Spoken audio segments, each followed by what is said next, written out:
أعوذ بالله من الشيطان الرجيم. بسم الله الرحمن الرحيم. الحمد لله الذي أنزل على عبده الكتاب ولم يجعل له عوجا قيما لينذر بأسا شديدا من لدنه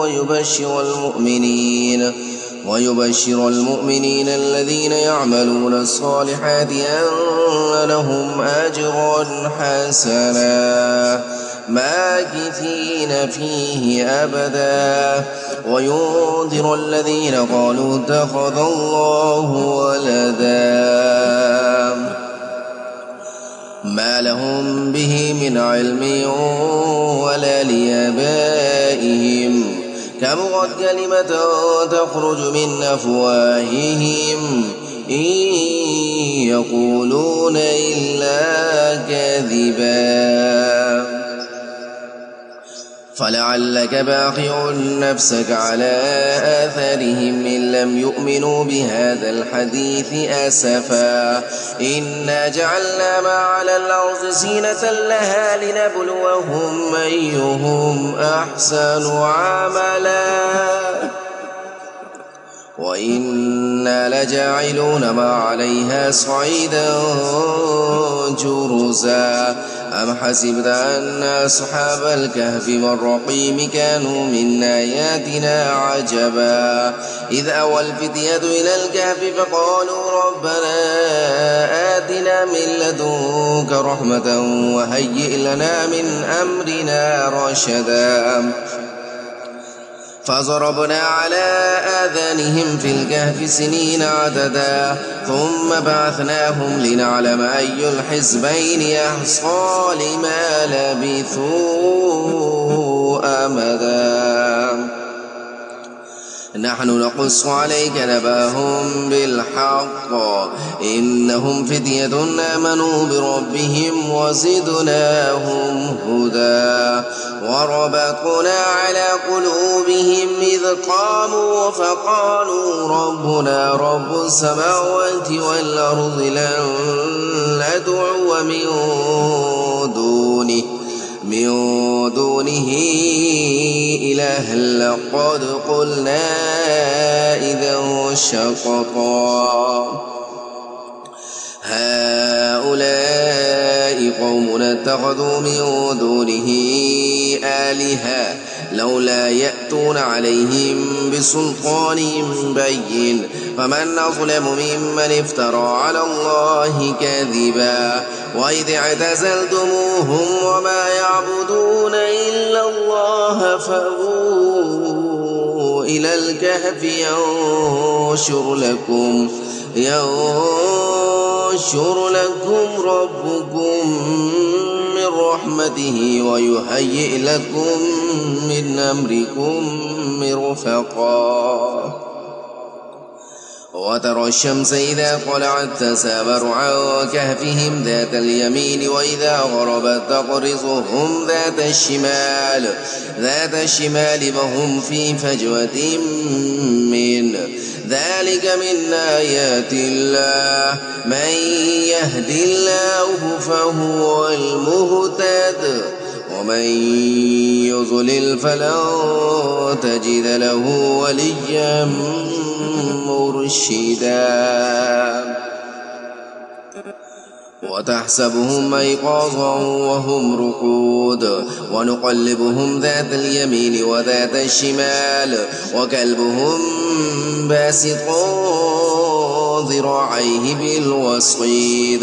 لو اطلعت عليهم لوليت منهم فرارا ولملئت منهم رعبا وكذلك بعثناهم ليتساءلوا بينهم قال قائل منهم كم لبثتم قالوا لبثنا يوما أو بعض يوم قالوا ربكم أعلم بما لبثتم فابعثوا أحدكم بورقكم هذه إلى المدينة فلينظر أيها أزكى طعاما فليأتكم برزق منه وليتلطف ولا يشعرن بكم أحدا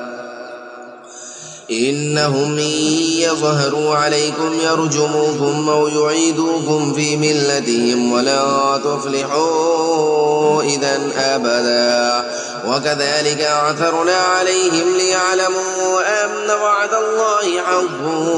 وأن الساعة لا ريب فيها إذ يتنازعون بينهم أمرهم فقالوا بنوا عليهم بنيانا ربهم أعلم بهم قال الذين غلبوا على أمرهم لنتخذن عليهم مسجدا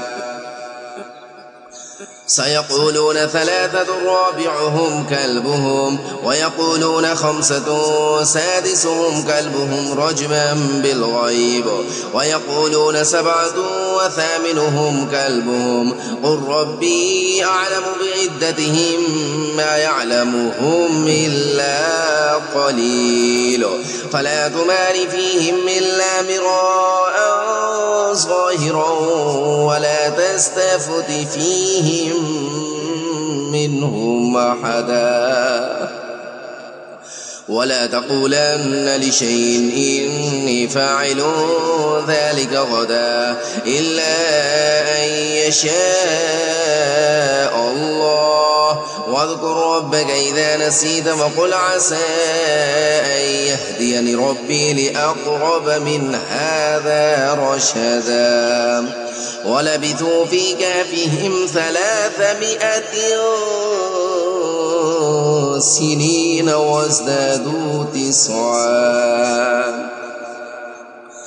قل الله أعلم بما لبثوا له غيب السماوات والأرض أبصر به وأسمع ما لهم من دونه من ولي ولا يشرك في حكمه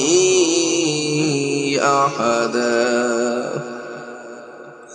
واتل ما أوحي إليك من كتاب ربك لا مبدل لكلماته ولن تجد من دونه ملتحدا واصبر نفسك مع الذين يدعون ربهم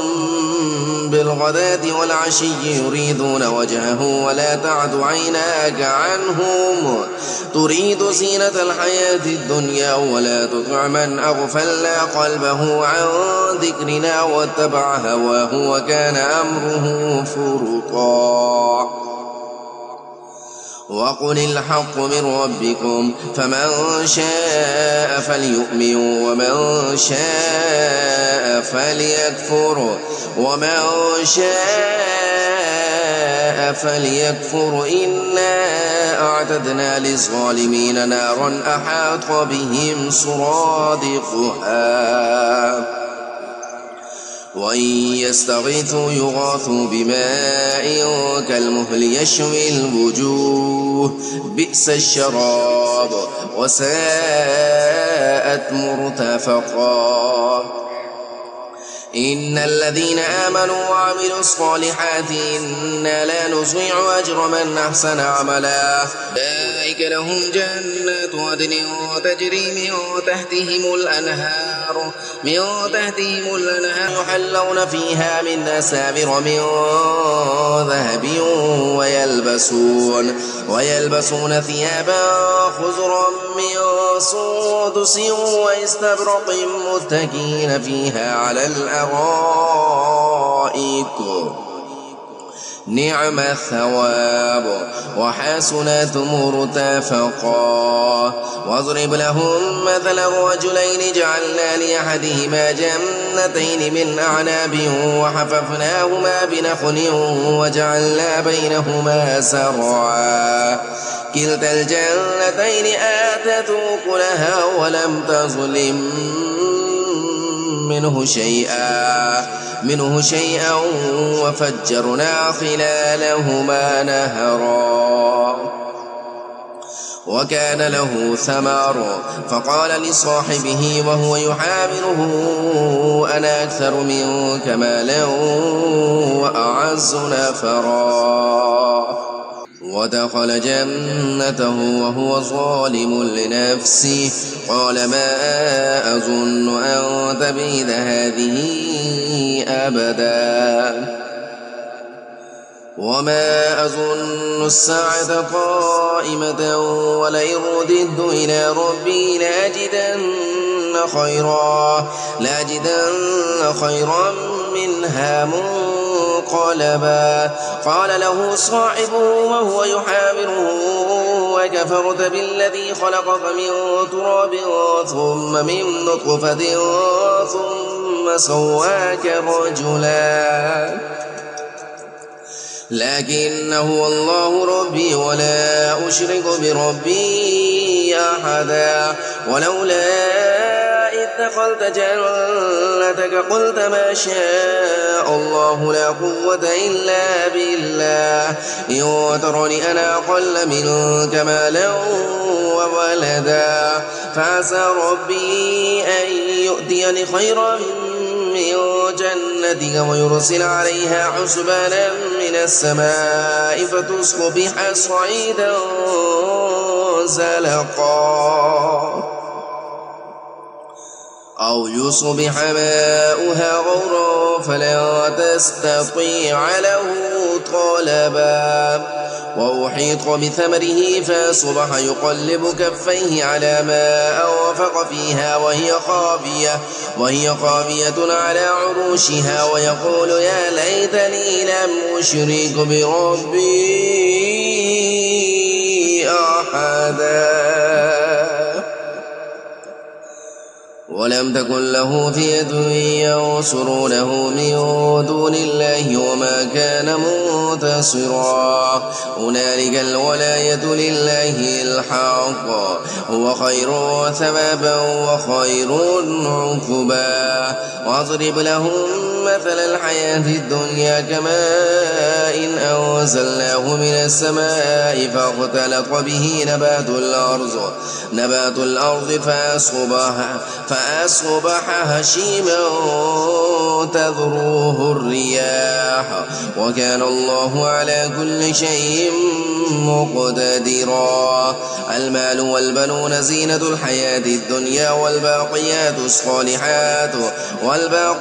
الصالحات خير عند ربك ثوابا وخير نملا ويوم نسير الجبال وترى الأرض بارزة وحشرناهم فلم نغادر منهم أحدا وعرضوا على ربك صفا لقد جئتمونا كما خلقناكم أول مرة بل زعمتم أن لن نجعل لكم موعدا ووضع الكتاب فترى المجرمين مشفقين مما فيه ويقولون يا ويلتنا ما لهذا الكتاب لا يغادر صغيرة ولا كبيرة إلا أحصاها ووجدوا ما عملوا حاضرا ولا يظلم ربك أحدا وإذ قلنا للملائكة اسجدوا لآدم فسجدوا إلا إبليس كان من الجن ففسق عن أمر ربه أفتتخذونه وذريته أولياء من دوني وهم لكم عدو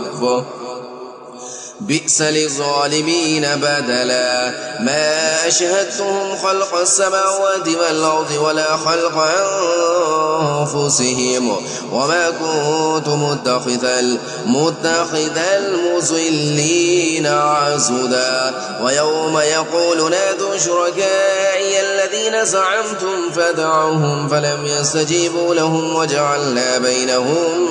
موبقا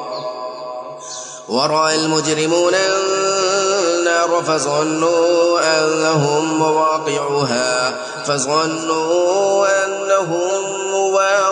فعلوها ولم يجدوا عنها مصرفا ولقد صرفنا في هذا القرآن للناس من كل مثل وكان الإنسان أكثر شيء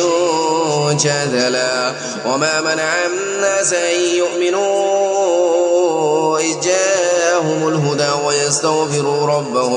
ويستغفروا ربهم إلا أن تأتيهم سنة الأولين أو يأتيهم العذاب قبلا وما نرسل المرسلين إلا مبشرين ومنذرين ويجادل الذين كفروا بالباطل ليدحضوا به الحق فاتخذوا آياتي وما أنذروا هزوا ومن أظلم ممن ذكر بآيات ربه فأعرض عنها ونسي ما قدمت يداه إنا جعلنا على قلوبهم أكنة أن يفقهوه وفي آذانهم وقرا وإن تدعهم إلى الهدى فلن يهتدوا إذا أبدا وربك الغفور ذو الرحمة لو يؤاخذهم بما كسبوا لعجل لهم العذاب بل لهم موعد لن يجدوا من دونه موئلا وتلك القرى أهلكناهم لما ظلموا وجعلنا لمهلكهم موعدا وإذ قال موسى لفتاه لا أبرح حتى أبلغ مجمع البحرين أو أمضي حقبا فلما بلغا مجمع بينهما نسيا حوتهما فاتخذ سبيله في البحر سربا فلما جاوزا قال لفتاه آتنا غداءنا لقد لقينا من سفرنا هذا نصبا قال أرأيت إذا أوينا إلى الصخرة فإني نسيت الحوت وما أنسانيه إلا الشيطان أن أذكره واتخذ سبيله في البحر عجبا قال ذلك ما كنا نبغ فارتد على آثارهما قصصا فوجد عبدا من عبادنا آتيناه رحمة من عندنا وعلمناه من لدنا علما قال له موسى هل أتبعك على أن تعلمني مما علمت رشدا قال إنك لن تستطيع معي صبرا وكيف تصبر على ما لم تحط به خبرا قال ستجدني إن شاء الله صابرا ولا أعصي لك أمرا قال فإن اتبعتني فلا تسألني عن شيء حتى أحدث لك منه ذكرا فانطلقا حتى إذا ركبا في السفينة خرقها قال أخرقتها لتغرق أهلها لقد جئت شيئا إمرا قال ألم أقل إنك لا تستطيع معي صبرا قال لا تؤاخذني بما نسيت ولا ترهقني من أمري عسرا فانطلقا حتى إذا لقيا غلاما فقتله قال أقتلت نفسا زكية بغير نفس لقد جئت شيئا نكرا قال ألم أقل لك إنك لن تستطيع معي صبرا قال إن سألتك عن شيء بعدها فلا تصاحبني قد بلغت من لدني عذرا فانطلقا حتى إذا أتيا أهل قرية استطعما أهلها فأبوا أن يضيفوهما فوجدا فيها جدارا يريد أن ينقض فأقامه قال لو شئت لاتخذت عليه أجرا قال قال هذا فراق بيني وبينك سأنبئك بتأويل ما لم تستطع عليه صبرا.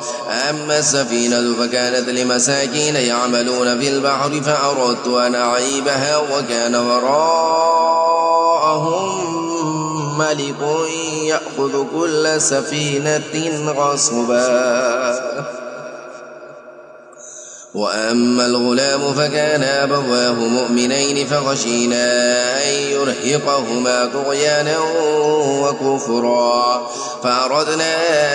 أن يبدلهما ربهما خيرا منه زكاة وأقرب رحما. وأما الجدار فكان لغلامين يتيمين في المدينة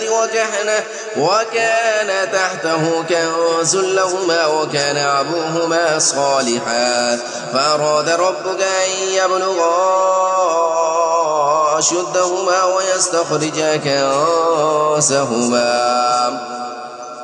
رحمة من ربك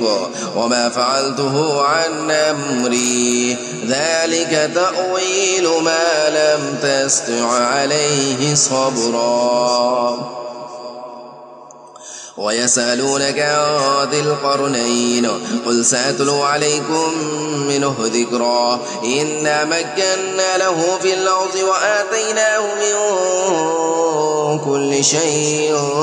سببا فأتبع سببا حتى إذا بلغ مغرب الشمس وجدها تغرب في عين حمية ووجد عندها قوما قلنا يا ذا القرنين إما أن تعذب وإما أن تتخذ فيهم حسنا. قال أما من ظلم فسوف نعذبه ثم يرد إلى ربه فيعذبه عذابا نكرا. وأما من آمن وعمل صالحا فله جزاء الحسنى وسنقول له من أمرنا يسرا. ثم أتبع سببا حتى إذا بلغ مطلع الشمس وجدها تطلع على قوم لم نجعل لهم من دونها سترا كذلك فقد أحطنا بما لديه خبرا. ثم أتبع سببا حتى إذا بلغ بين السدين وجد من دونهما قوما لا يكادون يفقهون قولا قالوا يا ذا القرنين إن يأجوج ومأجوج مفسدون في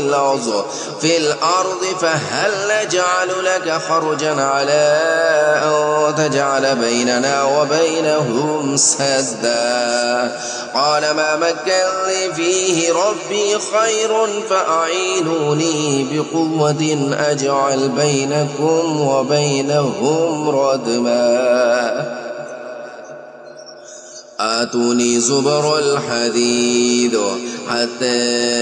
إذا سوى بين الصدفين قال انفخوا حتى إذا جعله نارا قال آتوني أفرغ عليه قطرا فما استطاعوا أن يظهروه وما استطاعوا له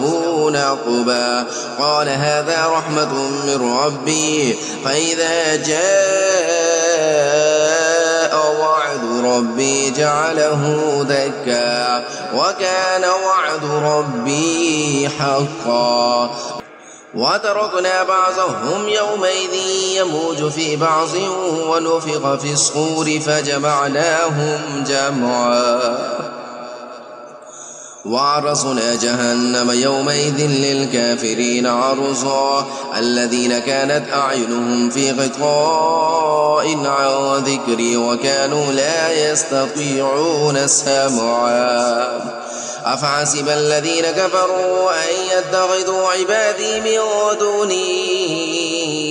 أولياء إنا أعتدنا جهنم للكافرين نزلا. قل هل ننبئكم بالأخسرين أعمالا الذين ضل سعيهم في الحياة الدنيا وهم يحسبون أنهم يحسنون صنعا. أولئك الذين كفروا بآيات ربهم ولقائه ورائه فحبطت أعمالهم فلا نقيم لهم يوم القيامة وزنا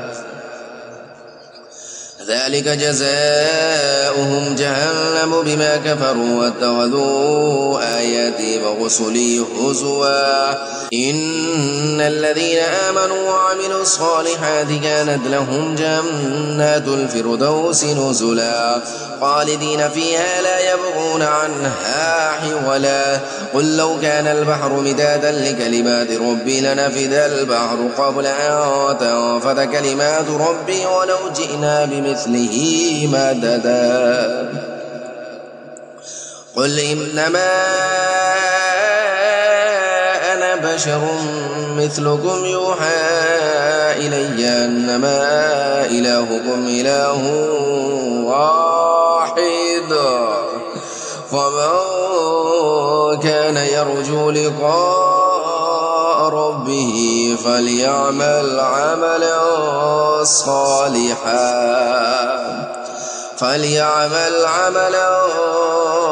صالحا ولا يشرك بعبادة ربه